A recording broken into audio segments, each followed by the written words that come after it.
Okay, good morning, everyone. In the last class, we were discussing about um, the content, types of genomic information that is present, or the DNA, and mostly we were focusing, as an example, with the human genome. Human genome is about 3200 MB. I think I described yesterday, right? 1,000 base pairs is equal to 1 KB. 1,000 KB is equal to 1 MB. And there are intergenic DNA, and there is genes or related sequences, something like promoters, regulators, and other stuff. So genes themselves are about 48 MB. The rest, the regulatory sequences, which include, I mean, gene-related sequences, which include introns, UTRs. I think I didn't mention you about UTR yesterday. UTR stands for untranslated regions. Sorry. So if there is a gene, and let me get it again. I'll try to get it. So this is assume this is a gene, and this is an open reading frame. That means it codes for a protein. There will be a start codon here, which we will discuss later, and here will be a stop codon, and that will code for a mRNA. So here is somewhere the promoter. So the mRNA would be something like this. Excuse me.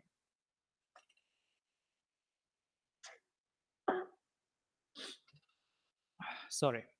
And then there is an open reading frame within the mRNA as well. Whatever is there, it will come down here. I mean, will be transcribed, right? The same open reading frame. Here you have the mRNA.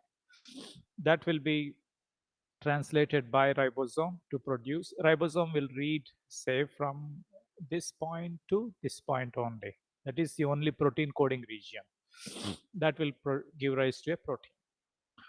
Now there are two more. This is the 5' end of the mRNA, and this is the 3' end of the mRNA.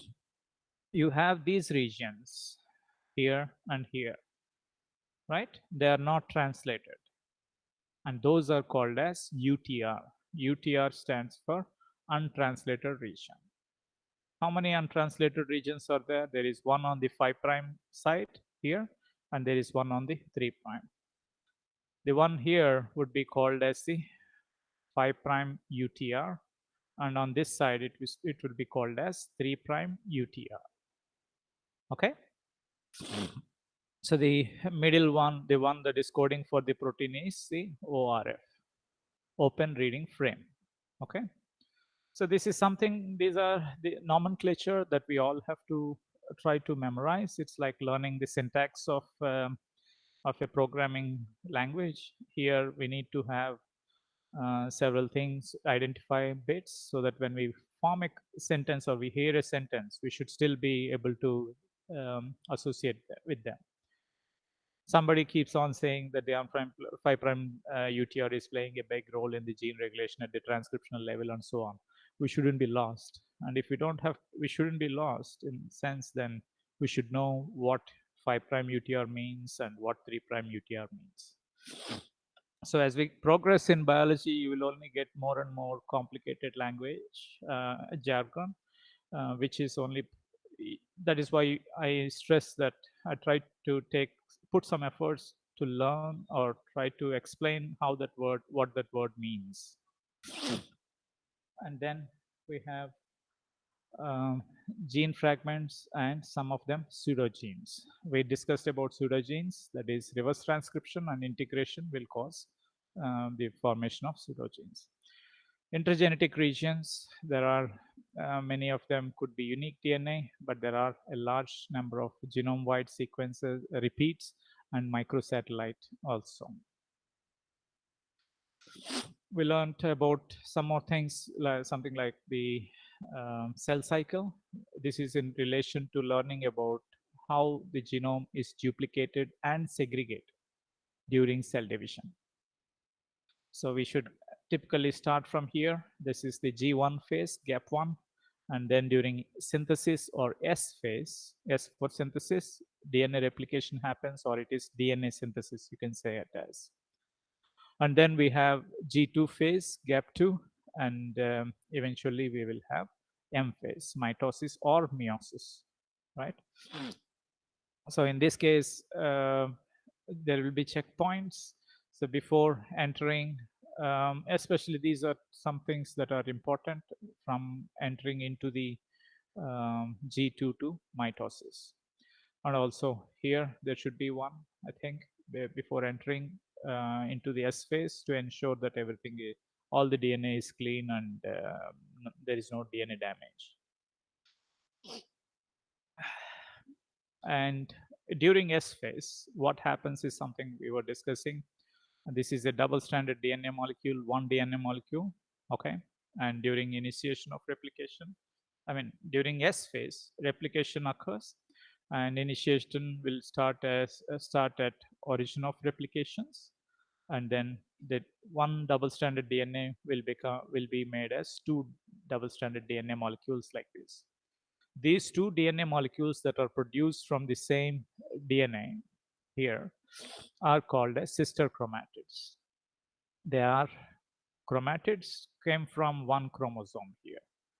Okay, they are, so the difference between chromosome and chromatid is not too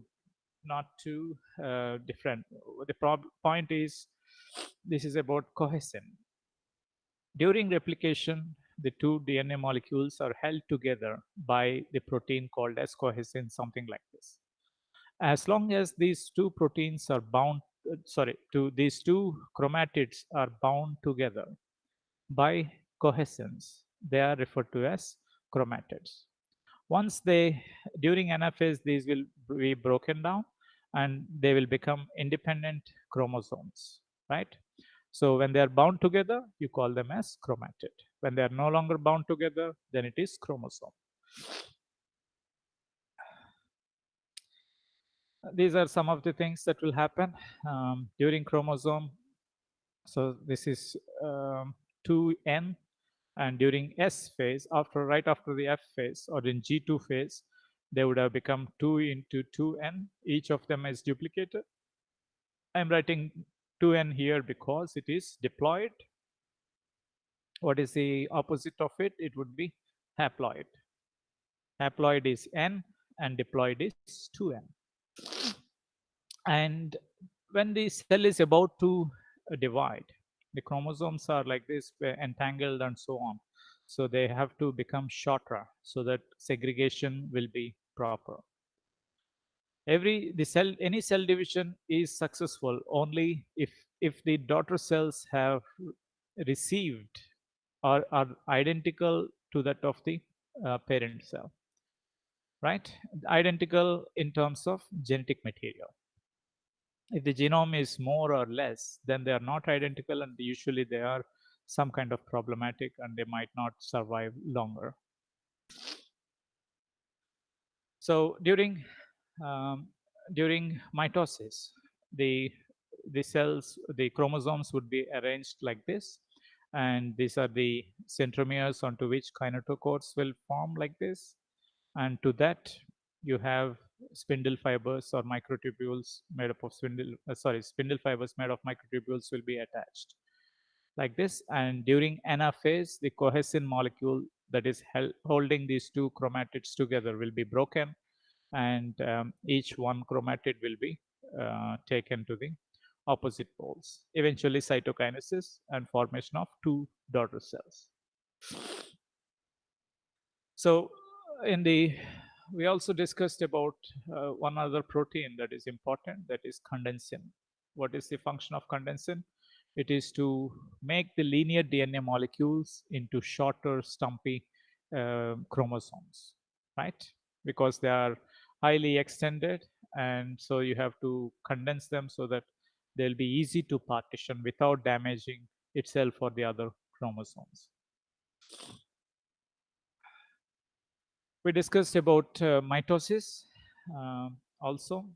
The first, we also discussed about what is monovalent and what is bivalent. This is a pole and this is the other pole.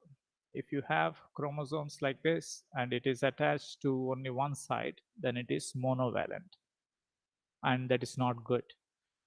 It should be attached on two. It should be attached by the poles from opposite two opposite poles. Then it is bivalent attachment. So the same thing happens to all of the chromosomes. So they get one set of each, right? So I will not be bothering you with all the phases and other things, but with DNA, you should have the proper way of answering it. Prophase, metaphase, anaphase is where the cohesin will be broken down, and then the chromosomes will start moving on to other sides. Here, this is one chromatid, this one is another chromatid. Once the cohesins are broken, now you have a chromosome and a chromosome. So I hope there is a subtle difference between this one part is called as a chromosome, right? This is the whole of it is referred to as chromosome, and half of it, the one that I have indicated earlier, this one is one chromatid and this one is another chromatid. Let me see if I can zoom. Sorry.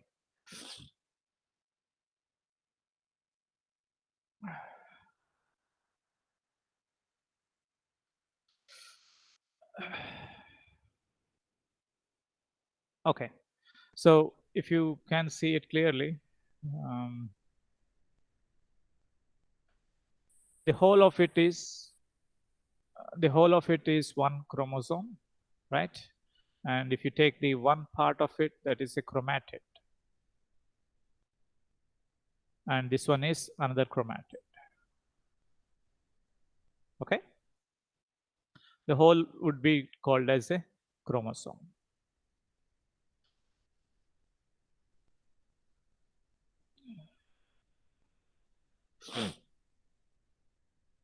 Okay, and then we will move on to what we are going to focus on. And today's class will be a little bit about um, meiosis. Okay, and that's why I was taking care of talking about those things. Wait a second. Um, 1 second, please. Oops.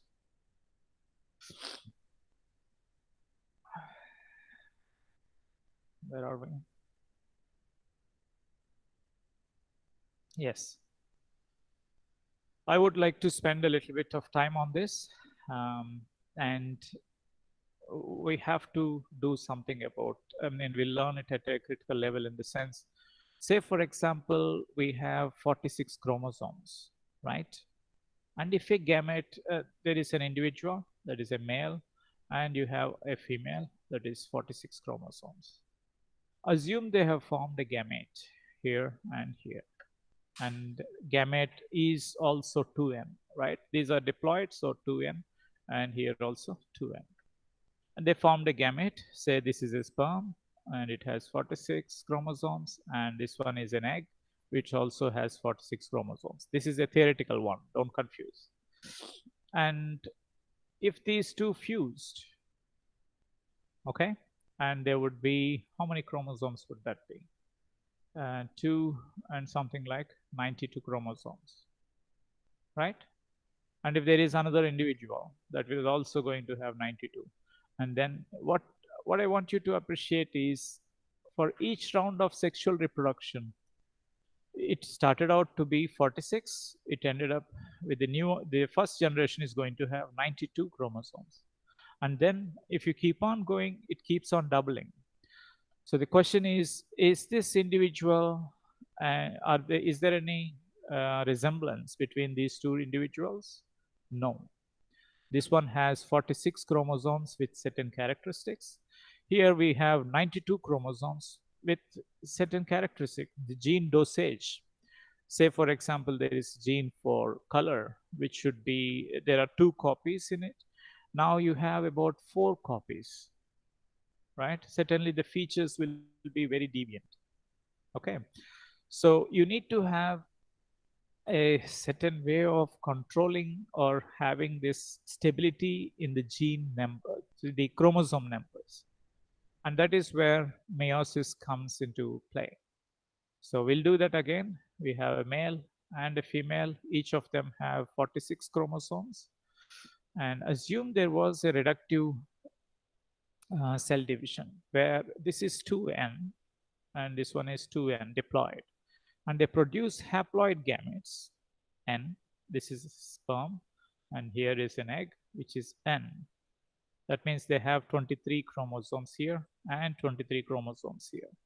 And if they undergo fertilization, then you will have 46 chromosomes.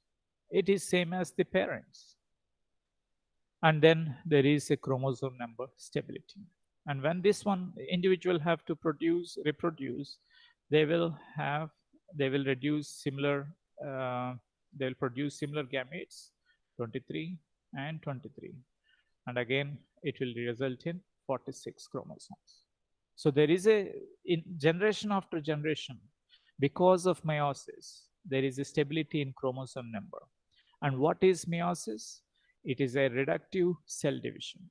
It, unlike mitosis, mitosis will produce the same number of cells. I mean, cells with the same number of chromosomes. Meiosis is reductive.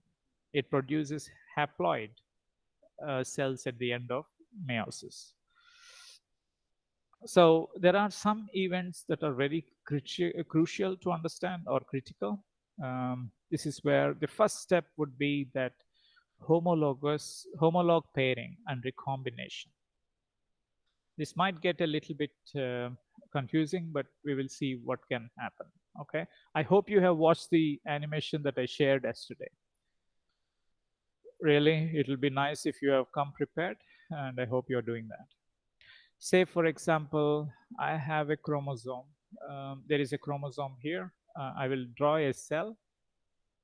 The cell has two different types of chromosomes. I will call it as, it will get difficult.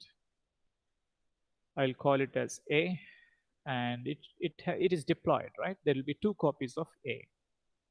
So I'll write this one as A prime.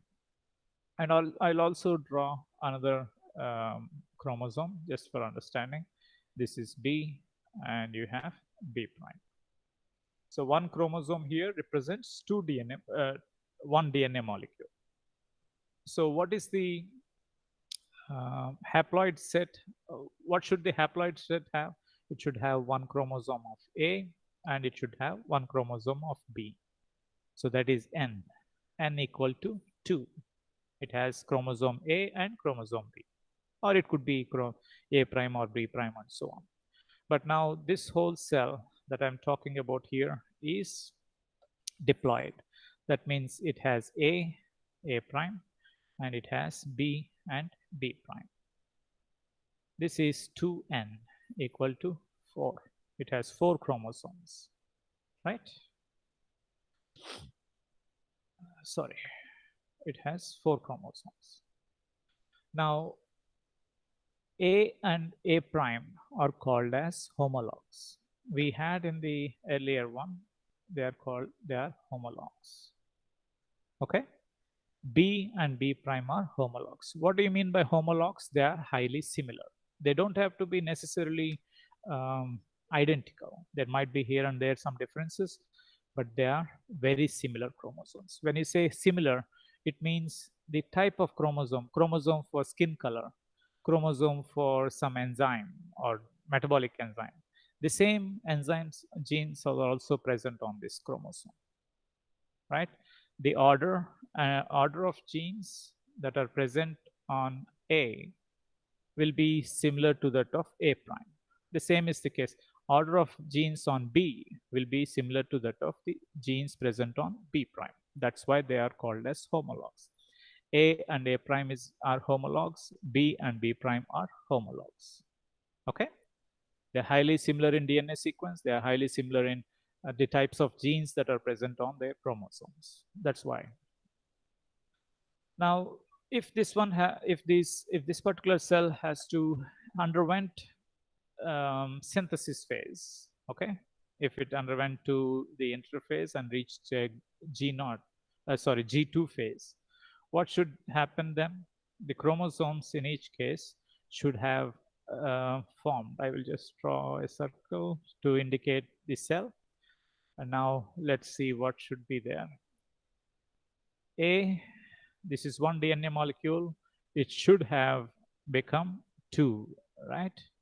Because replication has happened. But these two are bound together. And let's see if I can do it this way. Okay. So this will call A, and this is also A. Why is that? These two are sister chromatids.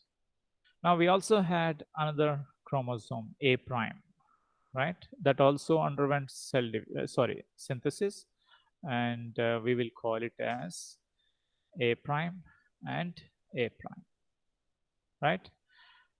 Now this A and this A that I'm indicating, they both are sister chromatids. These two are sister chromatids, A prime and A prime. They're still attached by at this, say, assume that cohesin is there, condensin is there, and so on. Just entered into assume metaphase or so prophase. There is also something we will get to in the next slides, but you should understand that or remember A and A are sister chromatids. A prime and A prime are sister chromatids. Sorry, wait a second, it's getting saved. Yeah. Sister chromatids.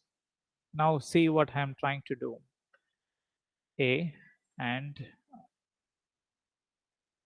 A prime are they sister chromatids or not? Are they chromatids? Yes, they are chromatids. They are still attached. But what is the relationship between A and A prime? They are certainly chromatids. They belong to the homolog chromosomes I described a little while ago, that A and A prime, they are very similar in sequence and the genes present on those chromosomes, but they are not identical. So they're not sister chromatids. So we call those as non-sister chromatids. Okay, non-sister chromatids. So this is all about trying to see how much identity is there. When you say identity, exact copies or not. The A and A chromatids are exact copies. They just finished replication from the same DNA molecule. So they are going to have the same copies. Whereas A prime and A prime are similar. But the A here and A prime here, the relationship between these two, they are chromatids. They belong to homologous chromosomes, but they are not sister chromatids. So you call them as non-sister chromatids. I hope you understood the terminology, right? When we talk about anything with molecular biology or molecular genetics, everything should be seen in the light of information. Am I doing it?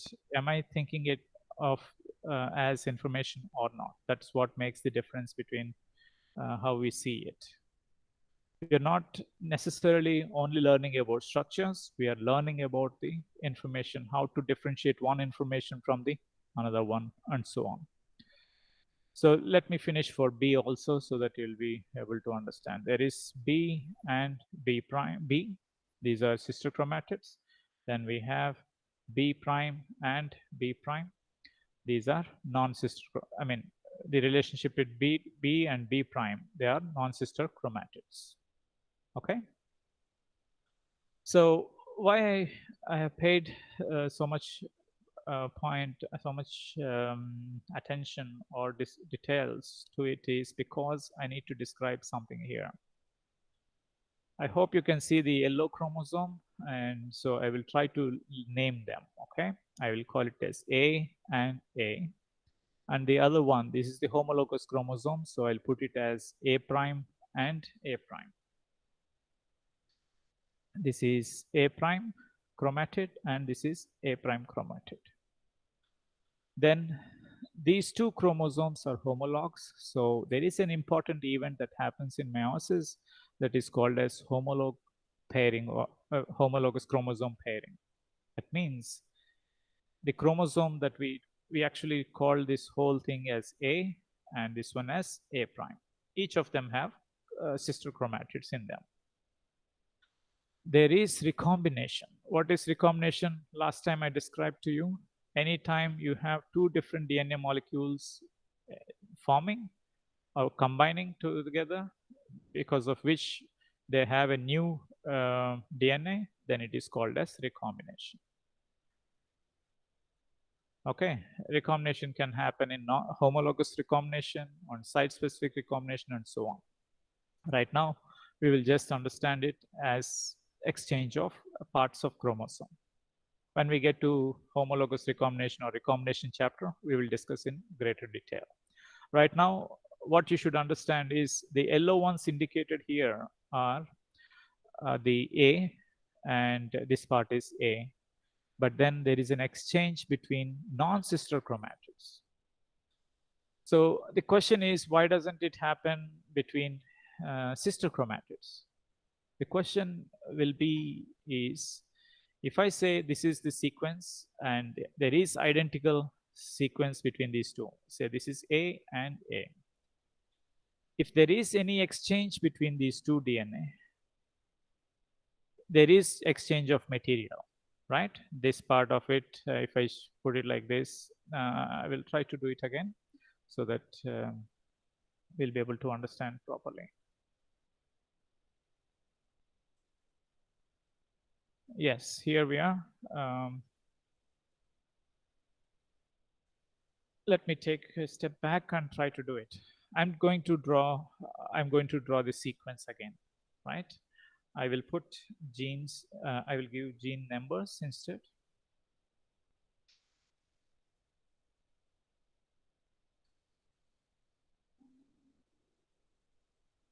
So I'm taking chromosome A, and it has undergone replication. So you have two chromatids, and those chromatids have genes. I'm calling them as say gene 1, 2, 3, 4, and 5. Okay. This has given rise to two chromatids, so they will be identical. 5. And you also have another chromosome, the homologous chromosome that we were calling it as A prime, which would have undergone replication and would have resulted in sister chromatids A prime, A prime.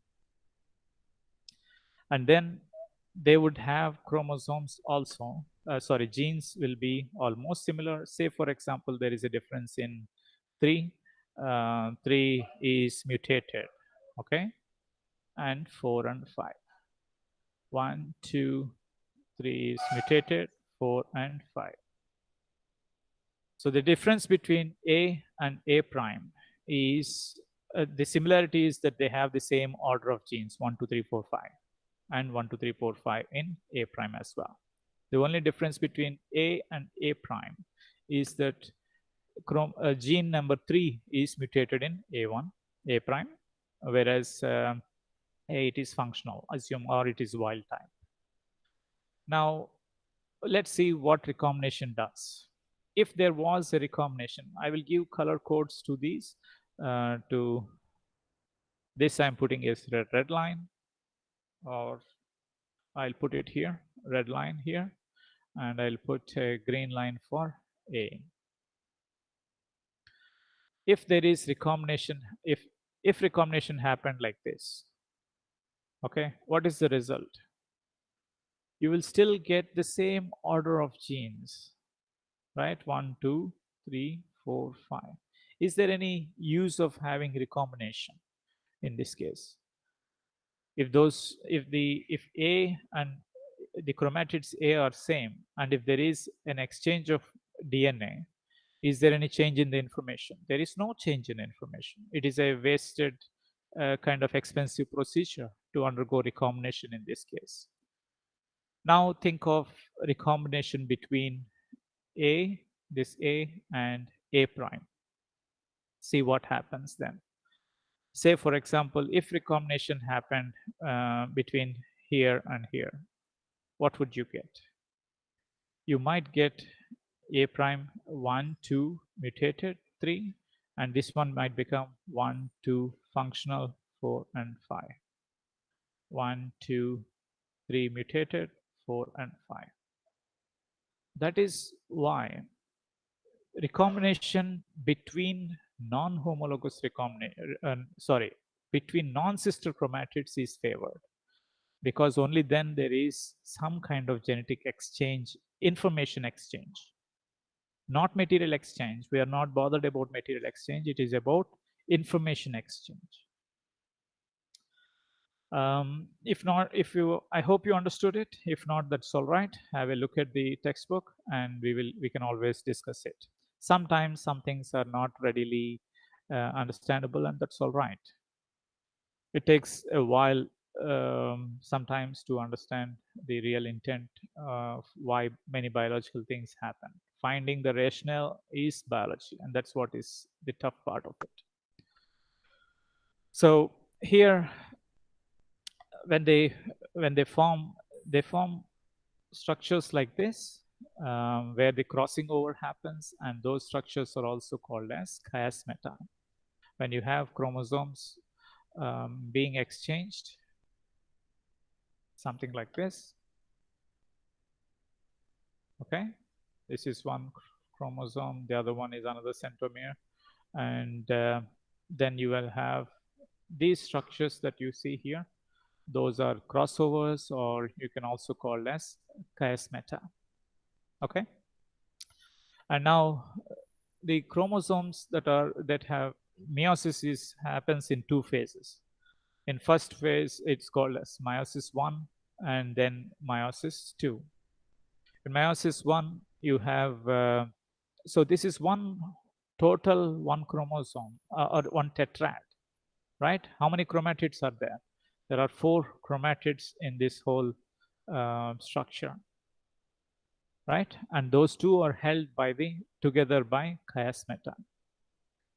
And one spindle fiber is attached to this centromere or kinetochore here, and the other spindle fiber is attached to this one. Usually there will be more number of crossovers, maybe at least 2 or 3. Okay, but it is also a random process. And during that anaphase, you will have this whole chromosome, the recombined chromosome. Why am I calling it recombined? There is an exchange of genetic material between these 2 chromosomes, right? And this chromosome, which has 2 chromatids, is now pulled to the opposite poles like this. And then in meiosis 2, the 2 chromatids will be separated. The poles are arranged in this direction like this here, and then these 2 chromatids will be separated here, right? One spindle fiber is attached to one of the chromatids, kinetochores attached to one chromatid, whereas on the opposite one is attached to another pole, and then these 2 are separated like this. And then we will have the formation of, eventually cytokinesis will happen, and it will form 4 different cells, each consisting of 1. Okay, it only consists of 1 chromosome like this, or it is actually N.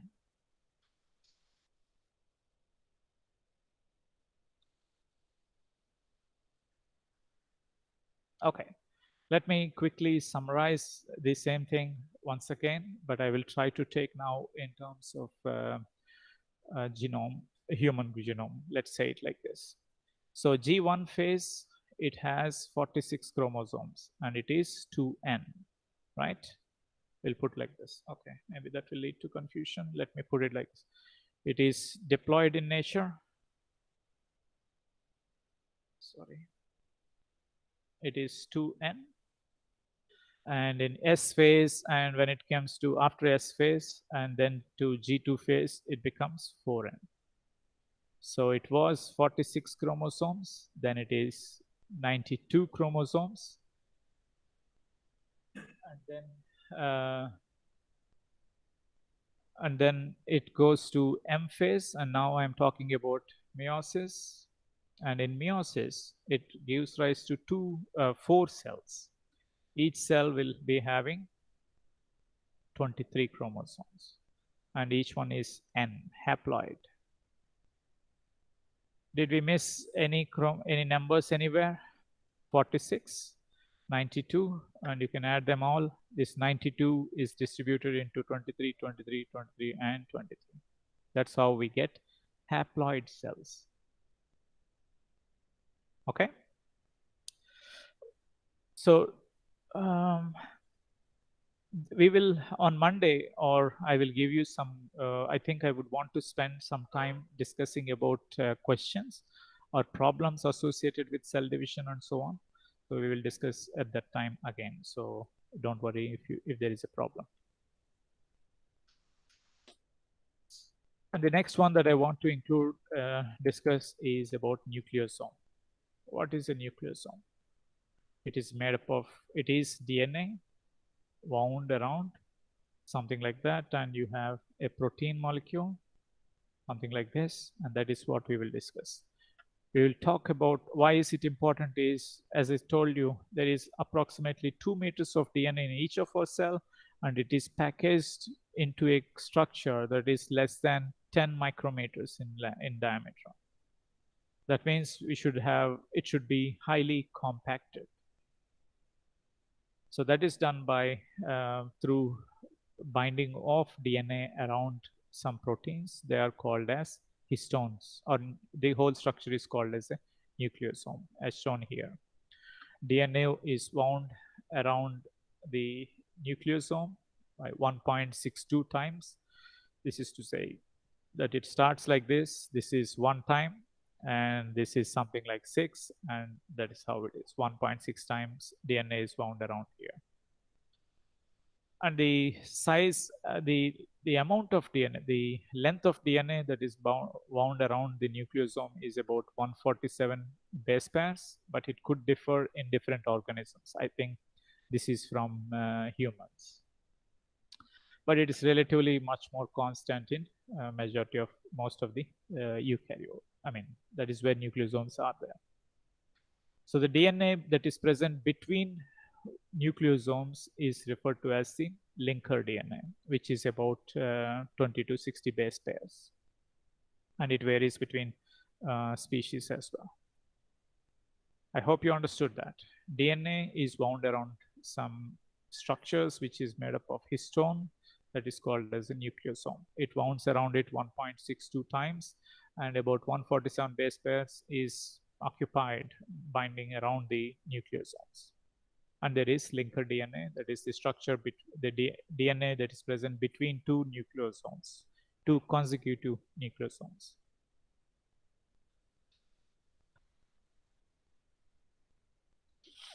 So these are the showing the variations between the nucleosome length, repeat, and so on. So I'll just skip that. Histones, there are two types of histones. One you call it as core histones. The other one is called as the linker histone. I hope by the name itself you understood what is meant by core histone and what is meant by linker histone. The core histone is something that binds, okay. The core histone is something that binds to the core DNA. What do you say meant by core DNA? There is histone here, which forms the core of the nucleosome. Those are called as core histones. There is also a histone that binds to the linker DNA, and that's why you call it as linker DNA. It's H1. You have to remember these names: H2A, H2B, H3, and H4. You don't have to mug up all this stuff. But what is appreciable, or you should remember, is something about the lysine and arginine content.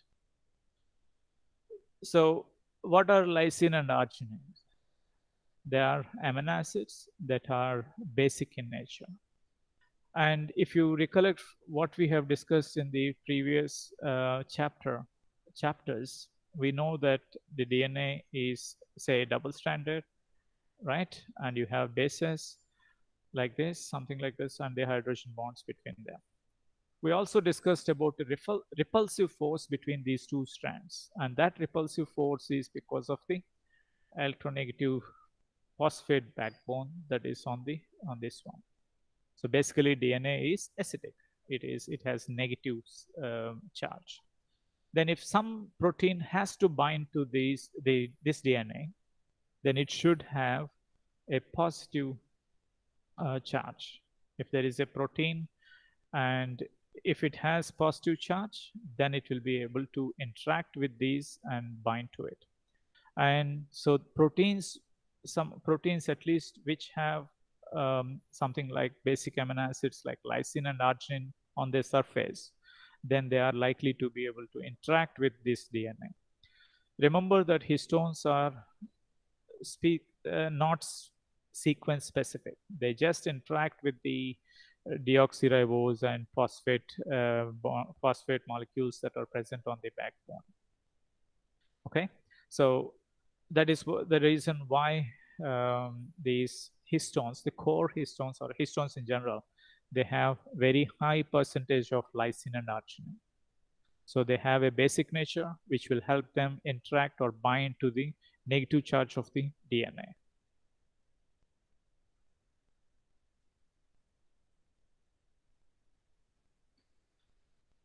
All these histones are typically, I think it's always important that you people speak or say it aloud, H2A, H2B, H3, H4. When you say those, you will become much more, they'll become fluent, and then it will become more into your memory. So there are several loops, helices and helices like this, and then they can fold upon themselves and then bind with other histone molecules. H2A and H2B forms a dimer, whereas 2H3 and 2H4 form a tetramer.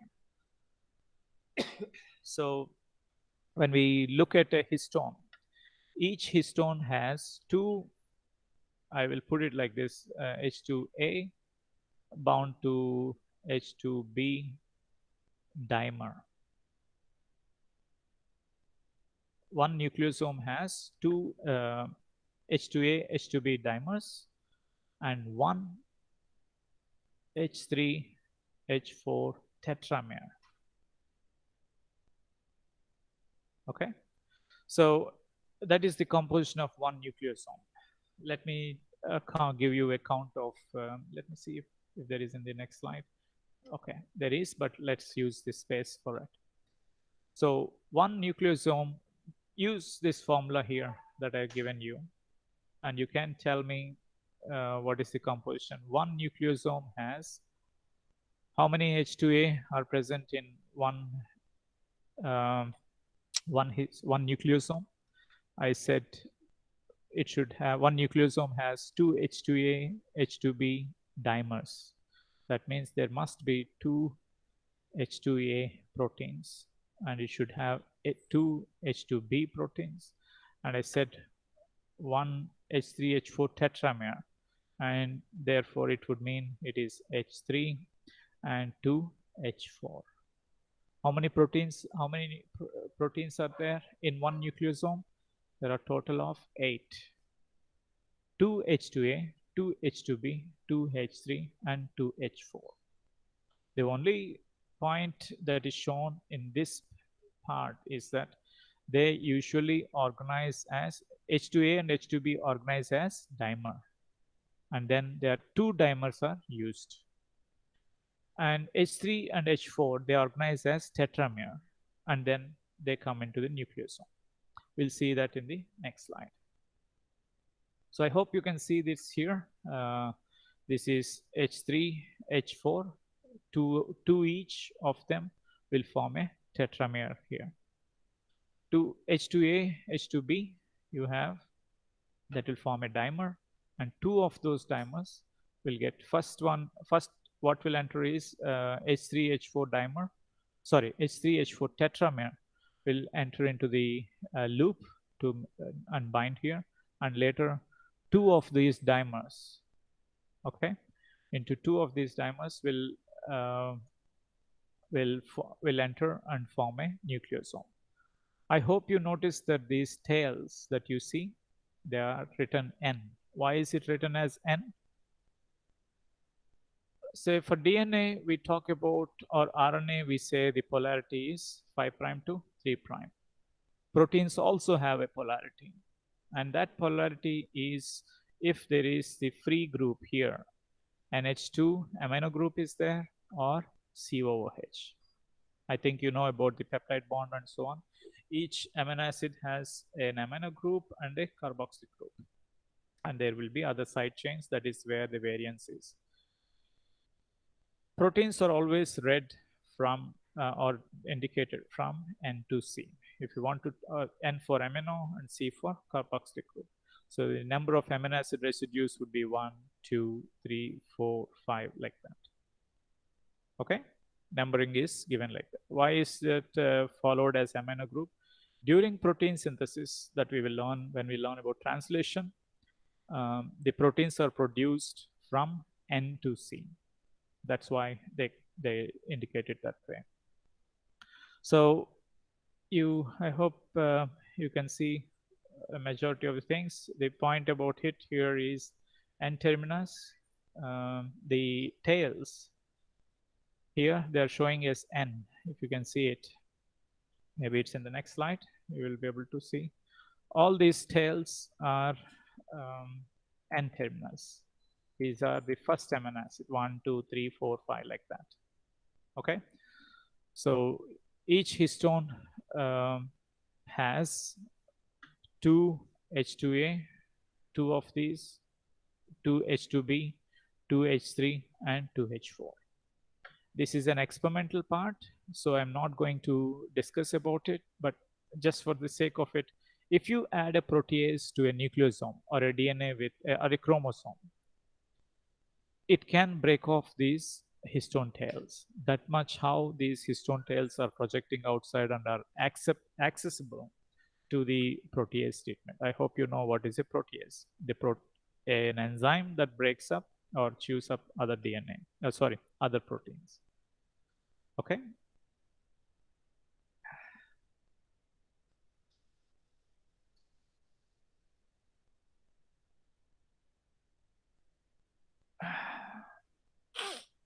Okay, these are more fine details of it. So we don't have to mug up all these structural details. But what I want you to know is the interactions between the nucleosomes, the histones, and the DNA. Instead, I want you to give you a question. We have about 5 minutes, right? I want you to do me a favor. So one nucleosome has said there is a DNA molecule which is about 1 second.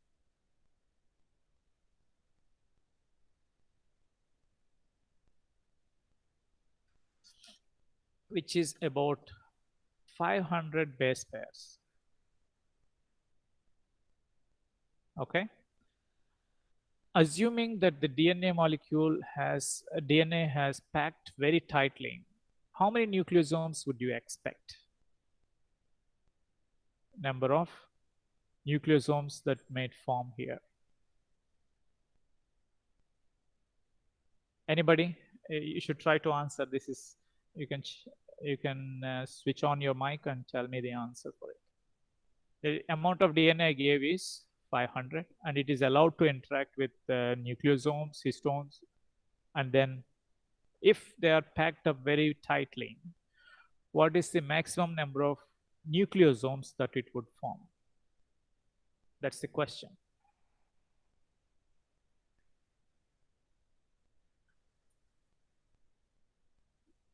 Okay, question number 1 is, what is the number of nucleosomes?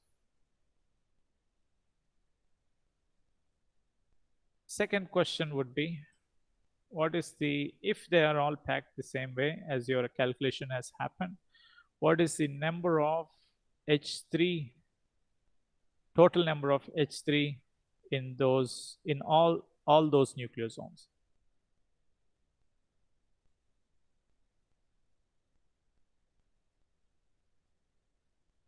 Third question would be, What is the length of LENGTH?